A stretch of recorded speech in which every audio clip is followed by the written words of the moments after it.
Fats વધારે લેવાથી high BP, cholesterol, heart attack, સ્ટ્રોકના રિસ્ક વધે છે.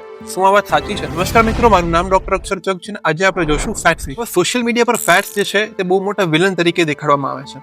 Whereas actually fats are a very good friend of a human body. શું કામ?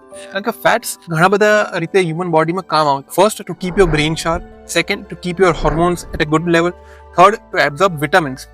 જે અમુક વિટામિન્સ જે ખાલી ફેટ સોલ્યુબલ છે, જેના એક્ઝામ્પલ છે vitamin A, vitamin D, E અને કે. આ ચાર વિટામિનનું એબ્ઝોર્પ્શન ખાલી ફેટ થ્રુ થતું હોય છે. તેમાંથી કયા ફેટ્સ જે છે તે heart attack, brain stroke, cholesterol માટે રિસ્પોન્સિબલ છે? તે છે બેડ ફેટ્સ.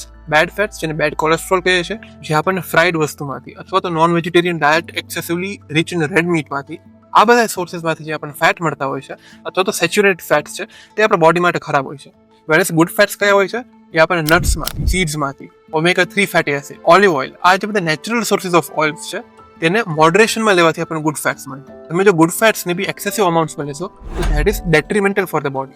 ઓલ્સો તમને જાણીને આશ્ચર્ય થશે કે ગુડ ફેટ્સ, જેને આપણે હાઈ ડેન્સિટી લાઇપોપ્રોટીન્સ કહે છે અથવા તો HDL કહે છે, તે બેડ ફેટ્સને કટ કરવામાં બી યુઝફુલ થાય છે. તો જે લોકો ગુડ ફેટ્સને ડાયટમાં કન્સિસ્ટન્ટલી સારી ક્વોન્ટિટીમાં લે છે, તે લોકો કદાચ કોકવાર વીકમાં, મંથમાં 1-2 વાર બેડ ફેટ્સને બી કન્ઝ્યુમ કરે છે, તો જે બેડ ફેટની હાર્મફુલ ઇફેક્ટ છે તે ઓછી થઈ જતી હોય છે. તો સારી હેલ્થ એડવાઇસ એ છે કે તમે તમારા ડાયટમાં રોજ સફિશિયન્ટ ક્વોન્ટિટીમાં ગુડ ફેટ્સ કન્ઝ્યુમ કરો અને મહિનામાં અથવા તો અઠવાડિયામાં એકવાર તમે તમારી ચીટ મીલ બી એન્જોય કરી શકો. આવી જ રીતે હેલ્થ રહેવા માટે ડુ ફોર મોર.